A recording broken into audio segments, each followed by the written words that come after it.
Press hallelujah. मसीह यीशु के ज़िंदा अजीम और जलाली नाम में आप सबको सलाम। मैं इस वक्त के लिए खुदावंद का शुक्र अदा करती हूँ कि हमारा खुदावंद जो है वो यहाँ पर मौजूद है, और ना सिर्फ वो यहाँ पर मौजूद है बल्कि वो हर लम्हा में, हर घड़ी में जो है वो हमारे साथ रहता है। Hallelujah, press hallelujah. आज जो मेरा टॉपिक है वो दुआ है कि शागिर्दों ने यीशु से कहा कि तू हमें दुआ करनी सिखा। मत्ती की इंजील उसका 6 बाब और उसकी 9 से 15 आयत तक जो है हम खुदा के कलाम को देखेंगे। इसी तरह का मुआद जो है लूका की इंजील उसका 11 बाब और उसकी पहली आयत में हम देखते हैं, और वहाँ पर लिखा है कि शागिर्दों ने यीशु के पास जाकर उससे कहा कि तू हमें दुआ करनी सिखा। तो शागिर्दों ने यीशु से क्यों कहा? उन्होंने ये नहीं कहा कि खुदावंद तू हमें प्रीचिंग करनी सिखा, तू हमें बदरूहें निकालनी सिखा, तू हमें मुर्दे ज़िंदा करना सिखा। उन्होंने ये कहा कि तू हमें दुआ करनी सिखा, क्योंकि यीशु जब दुआ करता था तो उसका चेहरा बदल जाता था, उसकी पोशाक जो है वो बदल जाती थी। इसलिए शागिर्दों ने ये चीज़ जो है यीशु के अंदर देखी और उन्होंने यीशु से जाके कहा कि तू हमें दुआ करने सिखा। हम खुदा के कलाम में देखेंगे कि मत्ती की इंजील 6 बाब निकाल लिया आपने, और 6 बाब और उसकी 9 आयत जो है वहाँ 9 आयत से पढ़ना शुरू करेंगे। रोज़मेरी आप पढ़ने में रहनुमाई करो। दुआ जो है एक पावरफुल इवेंट है, यानी कि दुआ जो है हमारा खुदा के साथ जो है रिश्ता जो है वो और ज़्यादा गहरा बनाती है।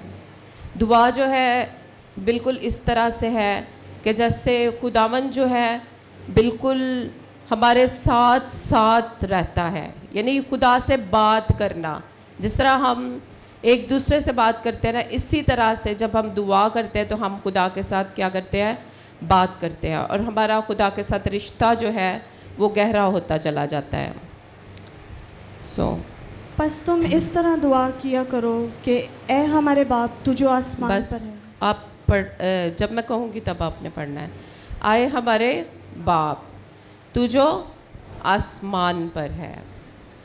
और यहाँ पर देखें, अब रिश्ता तो यहीं पे बन गया ना, कि यानी यीशु ने पहले लफ्ज़ में, पहली लाइन में ही क्या कह दिया उनको कि आए हमारे बाप तू जो आसमान पर है। इस तरह से खुदावंद यीशु ने उनको दुआ करनी सिखाई।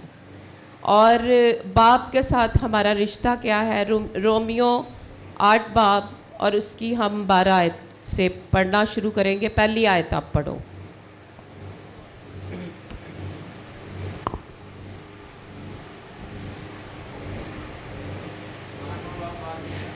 हाँ जी। बस ए भाइयों, हम कर्जदार तो हैं मगर जिस्म के नहीं, कि जिस्म के मुताबिक ज़िंदगी गुजारें। आगे। क्योंकि अगर तुम जिस्म के मुताबिक ज़िंदगी गुजारोगे तो ज़रूर मरोगे, और अगर रूह से बदन के कामों को नेस्तो नाबूद करोगे तो जीते रहोगे। और यहाँ पर जो है बेसिक हमें बात जो सिखाई जा रही है वो यीशु मसीह के साथ हमारे ताल्लुक़ की है। दोबारा से पहली आयत से पढ़ेंगे, दोबारा से। और बाप के साथ हमारे ताल्लुक़ के साथ है कि किस तरह से हमारा बाप के साथ ताल्लुक़ है। बस अब जो मसीह यीशु में हैं उन पर सज़ा का हुक्म नहीं, क्योंकि ज़िंदगी की रूह की शरीयत ने मसीह यीशु में मुझे गुनाह और मौत की शरीयत से आज़ाद कर दिया।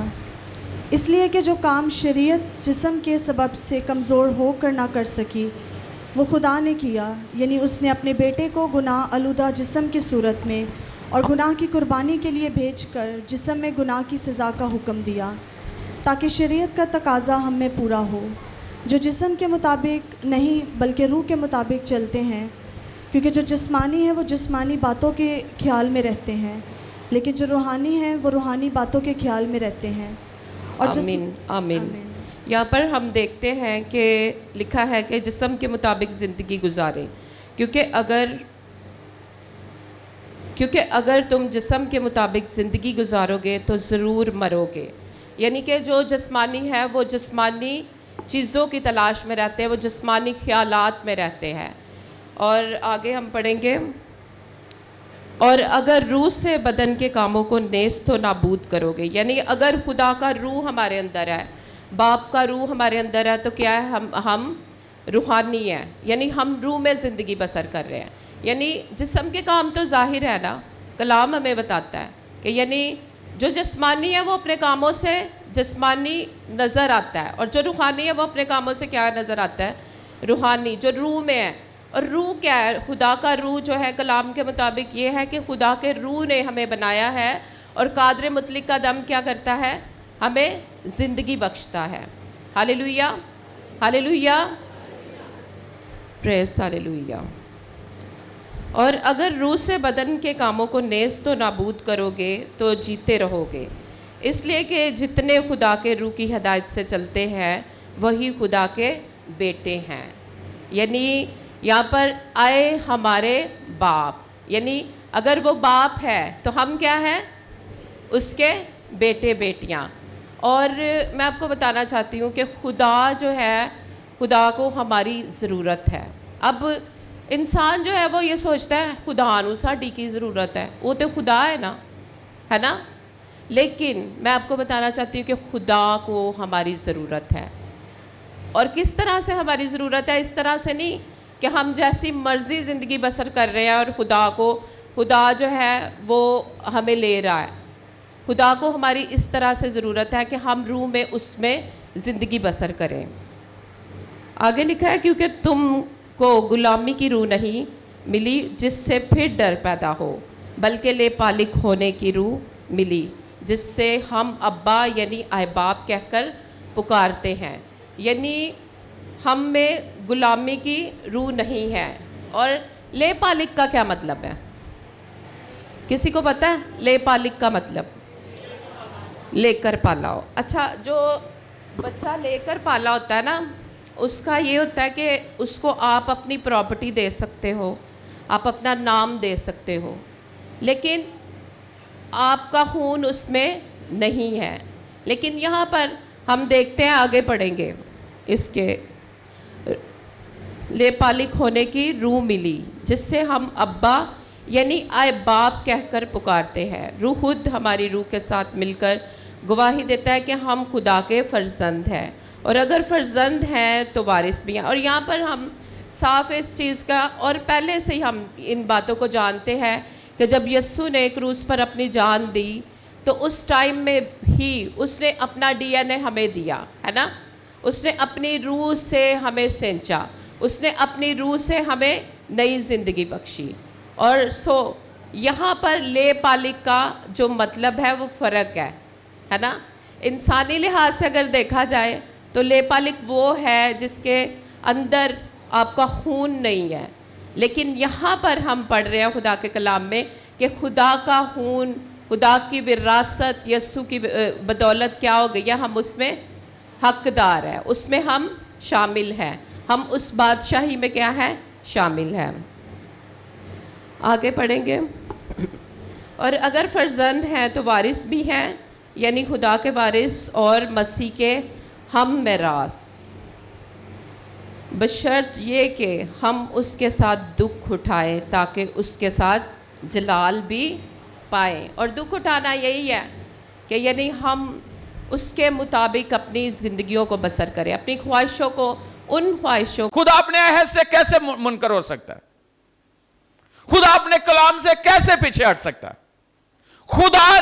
खुदा ने यह किया है, खुदा ने कहा है, और खुदा की बात पूरी होनी ही होनी है।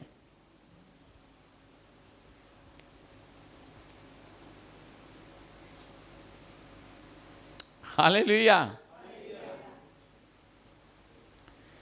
देखे जरा इस्सियों पहला बाप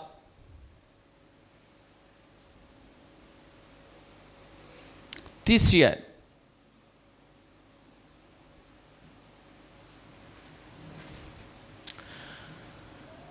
हमारे खुदावन यीशु मसीह के खुदा, हमारे खुदावन यीशु मसीह के खुदा और बाप की हमद हो, जिसने हमको मसीह में आसमानी मकामों पर हर तरह की रूहानी बरकत बख्शी। वाव! हमारे खुदा यीशु मसीह के खुदा और बाप की हम, पहले बहुत यीशु मसीह और उसके बाप की क्या कर रहे हैं? तारीफ कर रहे हैं पौलुस। और फिर कहता है जिसने हमको मसीह में आसमानी मकामों पर हर तरह की रूहानी बरकत बख्शी है। याद रखना, रूहानी कोई भी चीज़ है, रूहानी बरकत है, रूहानी नेमत है, कोई भी है, उसका तल्लक पता कहाँ से है? आसमान से है। और आसमान पे कौन रहता है? खुदा बाप। आसमान से कौन उतरा? यीशु मसीह। और यीशु मसीह के जी उठने के बाद आसमान पे जाने के बाद आसमान से क्या उतरा? क्या नाज़िल हुआ? रूह कुद्दस। इसका मतलब है हर एक रूहानी बरकत, हर एक रूहानी बरकत का जो तल्लक है वो कहां से है? आसमान से है, खुदा से है, यीशु मसीह से है, होली स्पिरिट से है। तो अगर देखा जाए तो यीशु मसीह के वसीला से हमें नजात मिली, ऐसे। और उसके बाद नजात के बाद यीशु मसीह के वसीला से हमें होली स्पिरिट मिला। और होली स्पिरिट के वसीला से हमें हर तरह 9 की 9 नेमतें मिली, रूहानी रूह की, है ना। और 9 नेमतों के साथ साथ 9 फल मिले रूहानी। और रूहानी 9 फलों के साथ साथ हमें रूहानी हथियार मिले, रूह के 9।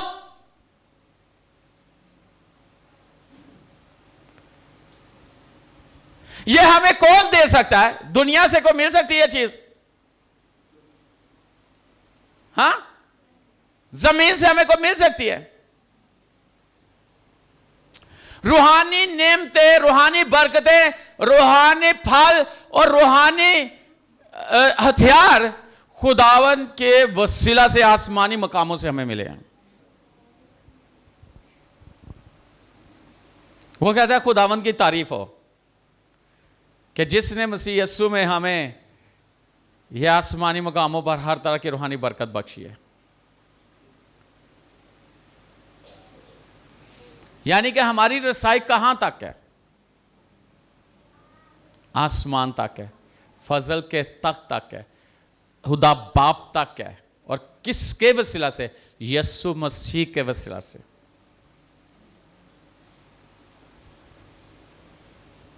कितनी खूबसूरत बात है कि रूहानी बरकतें, रूहानी नेमतें खुदा ने हमें अता की हैं।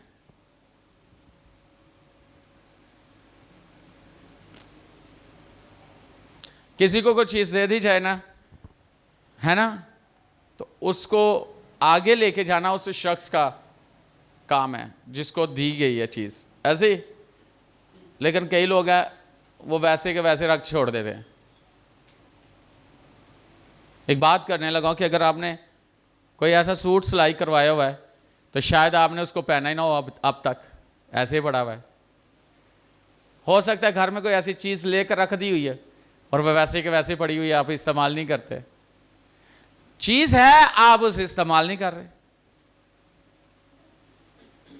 इसी तरह खुदा ने हमें रूहानी बरकतें दी हैं। उन बरकतों में, उसमें मामूर होना, उसमें आगे जाना, ये हमारा काम है। ये नहीं है कि हमारे पास तो कुछ है ही नहीं। अक्सर किसी को पूछा जाए कहते हैं साढ़े को तो कुछ है ना। कल एक बड़ी खूबसूरत बात सीखी कलाम में से कि रूहानी बरकतों के साथ साथ, रूहानी बरकतों के साथ साथ बाइबल में एक चीज़ और हमने सीखी। मेरे से देखे खुदावन के कलाम में से, लोग दुआ करते रहते हैं कि खुदावन पैसा दे दे, इतना पैसा आ जाए, है ना, इतना पैसा दे दे, इतनी जरूरत है, जी कहते रहते ना, मांगते रहते। क्या मांगते रहते? यानी पैसा मांगते रहते, नहीं पैसे की बात करने लगा, पैसा मांगते, इतना पैसा, है ना। लेकिन बाइबल क्या कहती है, जरा देखिएगा। इमसाल की किताब उसका 10वां बाब, बहुत बरकत मिली और इस कलाम से हमें। इमसाल की किताब उसका 10वां बाब 22वीं आयत लिखा है, खुदावन ही की बरकत दौलत बख्शती है और वो उसके साथ दुख नहीं मिलाता। कितनी खूबसूरत बात है। हम कहते पैसा दे, वो कहता मैं बरकत दूंगा। अगर आपके पास बरकत है तो दौलत आएगी, और वो दौलत जब आएगी तो उसमें दुख नहीं होगा।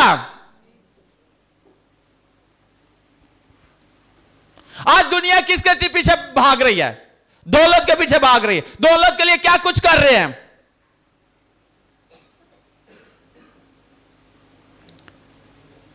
क्या कुछ कर रहे हैं?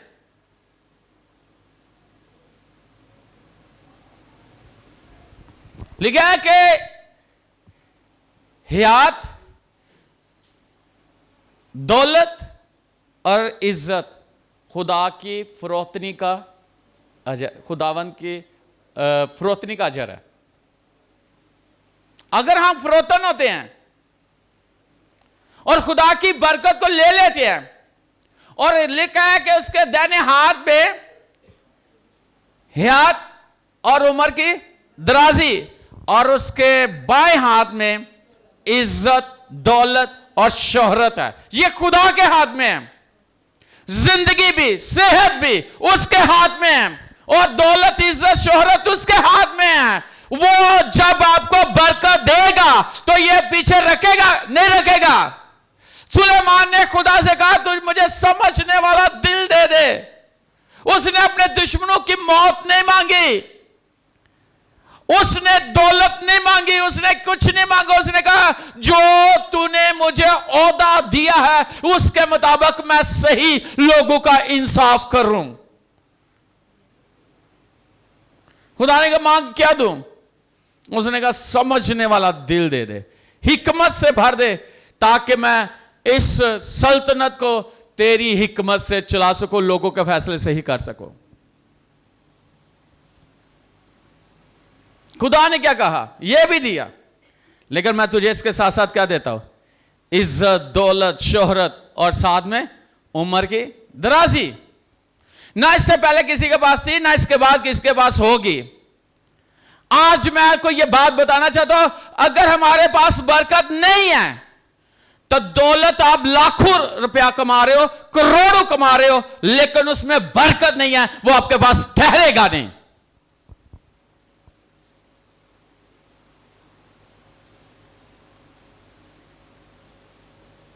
लोग खुदा को पता नहीं किस तरह देखते हैं, कलाम को किस तरह, 3-3 ड्यूटियां, 2-2 ड्यूटियां, दिन रात मेहनत करते हैं, लेकिन उनकी पूरी नहीं पड़ती। इवन के मीटिंग्स को छोड़ देते हैं जहां से बरकत जारी होनी है। जिसने बरकत देनी है, जिसने जिंदगी देनी है, उस जिंदगी के मालिक को छोड़ देते हैं, उस जगह को छोड़ देते हैं। कितने लोग हैं इस वक्त, वो सो रहे होंगे, ये कई लोग हैं जो अपनी ड्यूटियों पर होंगे, कई लोग हैं क्या कर रहे हैं, उन्हें पता नहीं है कि बरकत कहां से मिलनी है। लेकिन ना, तब मैं तू मेरी इबादत करना, तब मैं तेरी रोटी और पानी पर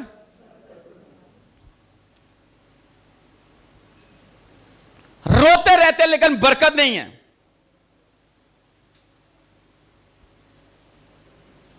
वजह कि बरकत को उन्होंने ऐसे ही लिया हुआ है, ऐसे ही। मीटिंग छोड़ देंगे, इबादत छोड़ देंगे, दूसरे काम नहीं छोड़ेंगे। इसलिए जहां पे हैं वो वहीं के वहीं रहते हैं। और लिखा है कि खुदा की बरकत, क्या लिखा है? ये मैं नहीं कह रहा, ये कलाम कह रहा है। क्या है? क्या करती है, और उसमें दुख नहीं मिलाता। बरकत देता है, बरकत के साथ दौलत भी देता है। ये दौलत जो आती है ना खुदा की तरफ से, ये एक बरकत है, और बरकत की वजह से ये आपको मिलती है।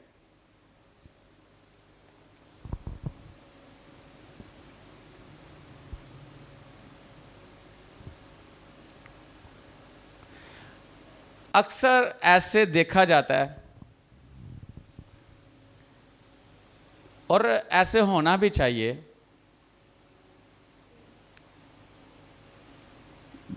मेरी कल किसी से बात हो रही तो,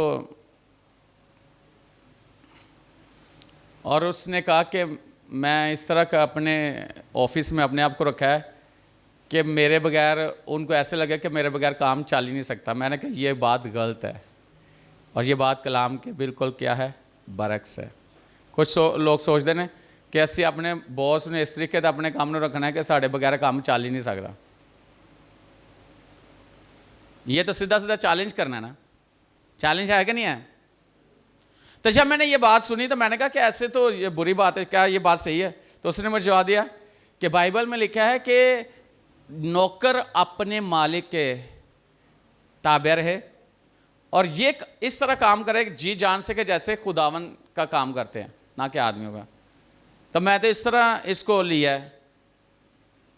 तो मैंने कहा ये बात तो ठीक है, यहां तक तो ठीक है, लेकिन उसने कहा कि दुनियावी तौर पर देखा जाए तो मैंने अपने आप को वहां ऐसे रखा है कि वो मेरे बगैर ये काम चल ही नहीं सकता। मैंने कहा ये तो बात बहुत गलत है कि रूहानियत को भी लेना साथ है। कौन कौन से?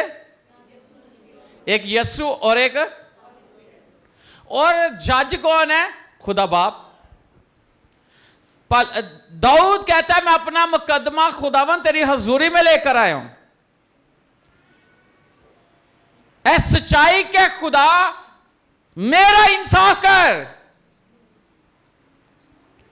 खुदा के लोग जब रूह से मामूर होकर खुदा की अदालत के सामने चले जाते हैं, दुनिया की अदालत से तो इंसान बरी हो जाता है, लेकिन उस अदालत से कोई बरी नहीं हो सकता।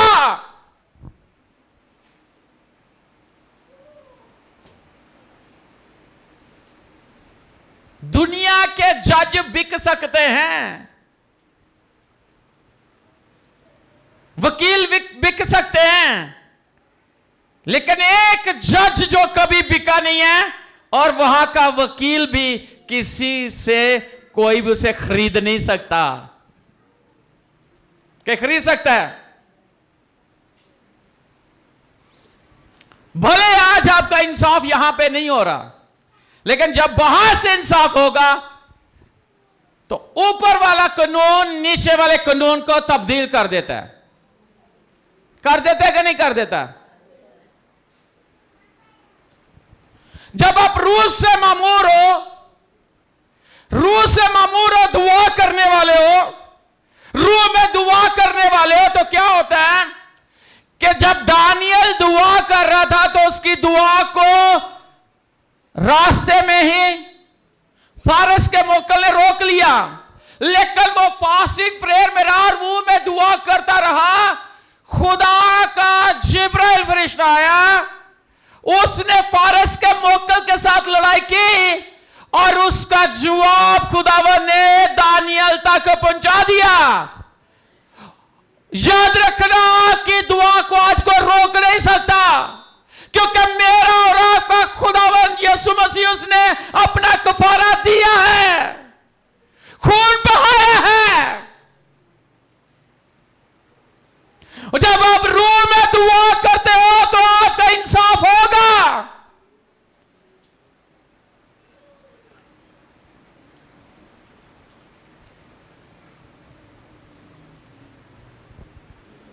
फिरौन कहता था मैं खुदा हूं। खुदा ने भी फिर कहा कह लिया, फिर तू खुदा है ना? तब मूसा का अपना टाइटल दिया। उसने कहा मैं क्या जाके बोलूंगा, किसने मुझे? उसने कहा जो मैं हूं सो मैं हूं ने तुझे भेजा है। उसने कहा गोया तो उनके लिए खुदा होगा।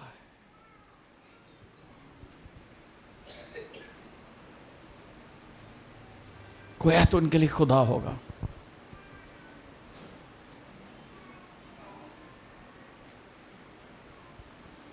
बड़ा तंग किया इसराइल को, बड़ा तंग किया कि नहीं किया? जब खुदा ने अदालत की, 10 साफ्तें आई,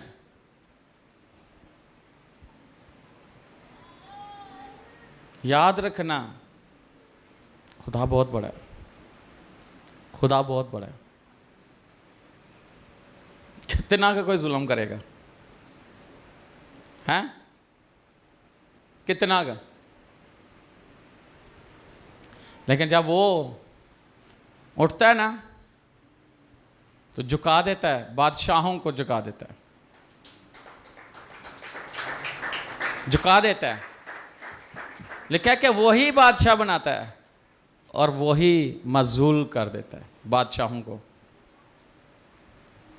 अगर उसने सीट दी है तो वो सीट से उतार भी देता है। उतार देता है कि नहीं उतार देता है? लेकिन एक चीज है जो मैं आज आपको बताना चाहता हूं, खुदा के लोग, चाहे वो बेटियां हैं, चाहे वो बेटे हैं, चाहे वो बुजुर्ग है, चाहे वो नौजवान है, चाहे वो बच्चे हैं, कोई भी है, वो रूह से मामूर होकर खुदावन की वर्शिप करें, दुआ करे, कलाम पढ़े, और खुदा आपके हक में एक ऐसा जलाल जाहिर करेगा जो अब्दी होगा, जो ना खत्म होने वाला होगा। वो जलाल सारी दुनिया देखेगी और ऐसा जलाल आपके घराने में, आपकी जिंदगी में जाहिर होगा।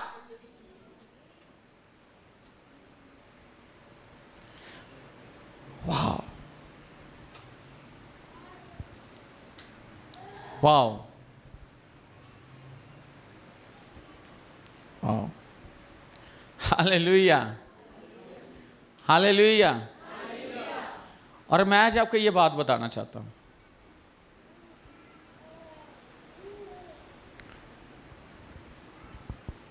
जिस खुदावन की हम वर्शिप कर रहे हैं, इबादत कर रहे हैं, वो देखता भी है, वो सुनता भी है और वो बोलता भी है। ना तो वो अंधा है, ना वो गूंगा है, ना वो बहरा है, और उसके हाथ भी हैं। वो कहता है मेरा हाथ भारी नहीं कि कुछ कर ना सके। देखा, उसका हाथ कुदरत के सबब से जलाली है। कदी किसे दे मूँह दे उत्ते किसे दे ऐसा हथ पिया होए तो तुसी वेखे होए ओहदे मूँह दे उत्ते निशान ही नहीं जाते, तो कईयां दे तो दाढ़ां बाहर निकल आंदियां। तो जे खुदा दा हथ किसे दे उत्ते पै जाए, हैं?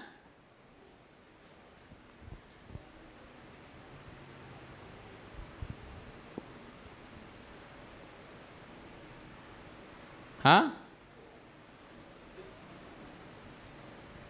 मेरा ख्याल है कि बंदा उठ नहीं सकेगा सारी जिंदगी। और वाकई उसका हाथ चलता है और सही वाला चल रहा है। Hallelujah hallelujah. तो तुम एवं छोटे मोटे बदरूआं तो डरते रहते हो। वो टंग देंदा बदरूआं भी, तो छंग देंदा जादूगरां भी, टंग देंदा मोकलां भी।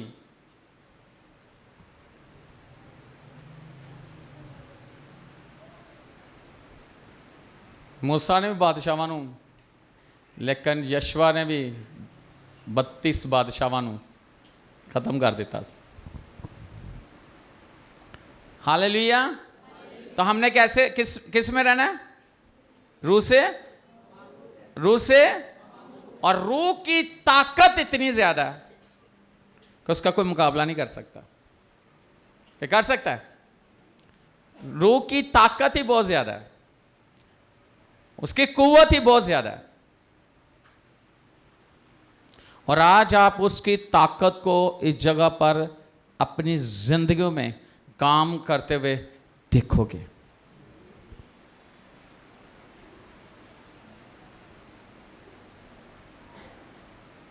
देखोगे। Hallelujah, hallelujah, hallelujah, hallelujah.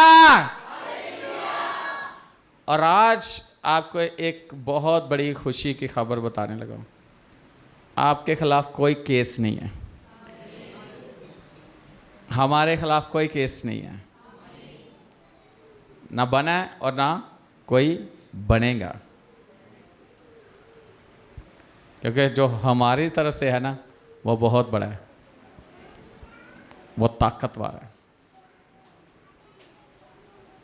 हमें आए, खड़े हो जाए, देखते हैं आपकी आवाज ज्यादा है या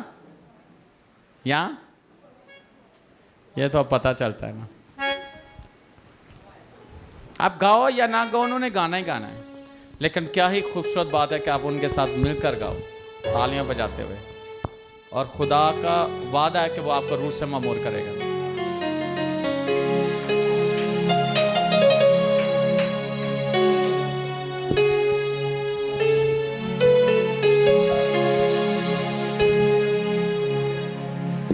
हालेलुया।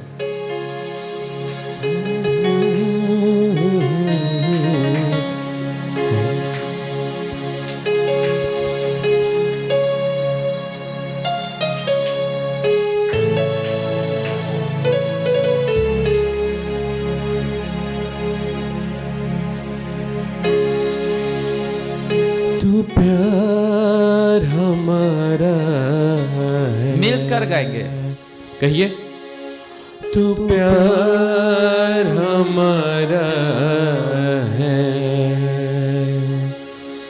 दिलदार हमारा है, दिलदार हमारा है। हम तुझ में खो जाएंगे, पाखरों के दरिया में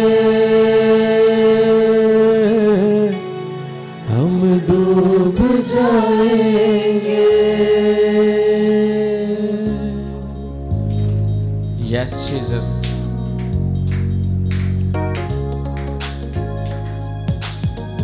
कितने लोगों को ये गीत आता है?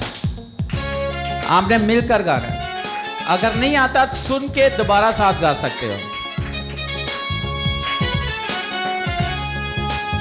Yes Lord.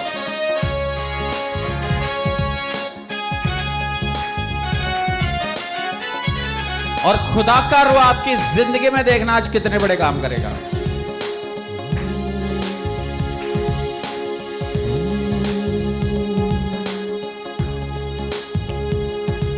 तू प्यार हमारा है, दिलदार हमारा है, तू प्यार हमारा है, दिलदार हमारा है। हम तुझ में खो जाएंगे,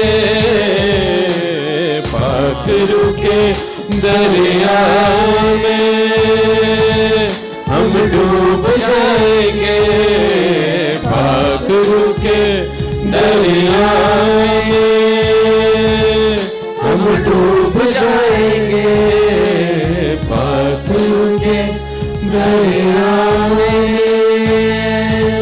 हम डूब जाएंगे। पहले मैनू आके पूछ लेगा, इस तो की अच्छा है खामोश हो जाए और खुदा से कहें कि खुदावन तू मुझे भी माफ़ कर और इस शख्स को भी माफ़ कर, क्योंकि अगर हमसे गलती हुई है तो वो शख्स इस तरह से बोल रहा है ना, ठीक है, तो फिर क्या होगा? खुदा फिर जब हम अपने खुदा की हुज़ूरी में झुकेंगे ना अपने गुनाहों के लिए, अपने कसूर के लिए, तो क्या होगा? हमारा खुदा भी हमारे कसूर माफ़ करेगा। अपने भाइयों को माफ़ करें, अपनी बहनों को माफ़ करें, अपने माँ बाप को माफ़ कर दें। ये ना सोचे साढ़े प्यो ने अज तक कीता की है साढ़े लिए। माफ़ करें अगर कोई भी हुआ है, गलती हो गई है, बल्कि उससे बरकत लें आगे बढ़कर। दोस्त को माफ़ करें। फिर क्या होगा? फिर हमारे भी जब हम कभी परेशानी में आएंगे ना, तो खुदा का कोई कसूर हमसे हो जाएगा, तो हम झुकेंगे ना खुदा की हजूरी में, तो खुदा क्या करेगा? माफ़ कर देगा। कर्ज हमें माफ़ कर। एक शख्स बाइबल मुकद्दस में भी है जो कर्ज़े में डूबा हुआ है। पता है किसी को इस हवाले का? इस बारे में पता है? इस शख्स के बारे में जो बहुत कर्ज़ों में डूबा हुआ था और उसको बुलाया गया कि वो कर्ज़ क्यों नहीं दे रहा। उसके बाल बच्चों को उठा लिया गया कि इनको क्या करो, अंधेरे कोठरी में डाल दिया जाए जब तक कि इसका कर्ज़ अदा नहीं हो जाता है। उस शख्स का कर्ज़ पता कितना था? 10,000 तोड़े थे। और 10,000 तोड़ा जो है ना, वो अगर हम अकाउंटिंग करें ना, तो उस दौर में 1 साल की नहीं, 2 सालों की वो थी। नहीं, 2 सालों की नहीं, 20 सालों की मैंने लिखा हुआ है। 20 सालों की क्या थी? तनख्वाह थी। यानी 1 तोड़ा। इतना यानी कर्ज में दबा हुआ शख्स कि 10,000 अगर उसके तोड़े हैं, तो सोचें कि वो तो किसी काउंटिंग में भी नहीं आ रहा कि अगर काउंटिंग करना चाहो। मैंने कोशिश की थी, मुझे काउंटिंग आती भी नहीं है, लेकिन मेरे से हुई भी नहीं है कि इतना ज़्यादा वो शख्स क्या था? कर्ज़े में था। तो बेहिसाब उसका कर्ज़ा था, लेकिन क्या हुआ? उसका कर्ज़ा माफ़ कर दिया गया। यानी बादशाह ने उसका कर्ज़ा क्या कर दिया? माफ़ कर दिया। अच्छा, उतों हुण फिर वो बाहर निकलिया और उसका भी किसी ने कर्ज़ा देना था। और जब उसका किसी ने कर्ज़ा देना था, वो सिर्फ 100 दिनार था। और 100 दिनार पता कितना है? 100 दिन की तनख्वाह के बराबर है। यानी इतना कम कर्ज़ा। उस जिंदगी नालों वड्डा कर्ज़ा तू माफ़ करके निकलिया है। तो जदों अगे आया है तो एक होर ओदा ही कर्जदार उन्होंने मिल गया है, तो उन्होंने तू माफ़ नहीं करन दिया। उसके साथियों ने देखा, उसके दोस्तों ने देखा कि ये अपना इतना बड़ा कर्ज़ा माफ़ करके निकला है, और आज ये अपना कर्ज़ा जो है वो शख्स को क्या कर रहा है? माफ़ नहीं कर रहा। तो यहाँ पर उसके दोस्तों ने जाकर उसी शख्स को, उसी बादशाह को बताया कि इसका ज़िंदगी से बड़ा कर्ज़ा माफ़ कर दिया गया, लेकिन आज ये अपने कर्जदार को माफ़ नहीं कर रहा। तो फिर सोचे क्या उस शख्स के साथ हुआ होगा? कोई बता सकता है? बता सकता है? उसको वापस ले जाकर कोठरी में डाल दिया गया। बिल्कुल सेम इसी तरह से उस शख्स का हाल होगा जो अपने कसूर तो चाहता है कि खुदा माफ़ कर दे, लेकिन दूसरों के कर्ज वो माफ़ करना नहीं पसंद करता। तो फिर क्या करना चाहिए? कितने लोग हैं जो नाराज़ हैं? आज मुझे सच्ची सच्ची आपने हाथ खड़ा करना है। हाथ खड़ा करें। मैं ऐनक इसलिए नहीं लगा रही कि मैं आपको देखूं, आप नज़र आ रहे हैं मुझे। आप हाथ खड़ा करें।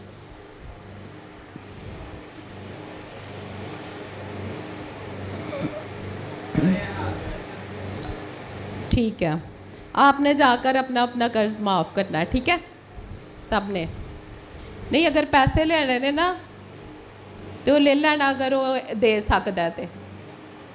अगर उसने वादा किया देने का तो वो ले लेना, लेकिन कर्ज़ यहाँ पर पता कौन सा है? ये गुनाहों का कर्ज़ है जो खुदा ने, यस्सु ने हमारा माफ़ कर दिया। और हमारे कर्ज़े थे, ये जो पहला शख्स था ना वो हम थे, पहला शख्स कौन था? हम थे, और हमारे कर्ज खुदावंद यीशु मसीह ने माफ़ करवाए हैं, और हमने भी आगे क्या करना है? माफ़ ही करना है। और कर्ज और जिस तरह हमने अपने कर्जदारों को माफ़ किया, तू भी हमारे कर्ज हमें माफ़ कर। सो माफ़ करना सीखें और हमें आजमाइश में ना ला। और जब मीन्स के खुदावन जो है वो अपने लोगों को आजमाइश से भी क्या करता है? बचाता है। और आजमाइश यही है कि जब हम सोचते रहते हैं कि हमने माफ़ नहीं करना, तब हम पर क्या हुई होती है? आजमाइश आई होती है। हम कहते हैं नहीं नहीं रहन देने, इन्हें माफ़ कर दिता ना, इन्हें दोबारा ऐहो ही काम करना है। ये आजमाइश है। सो इस आजमाइश में से हमने खुद निकलना है, ठीक है ना। और कलाम में लिखा है कि तू हमें और हमें आजमाइश में ना ला, बल्कि बुराई से बचा। क्योंकि देखो, अगर हम आजमाइश में से ना निकले तो क्या होगा? बुराई हो जाएगी हमसे।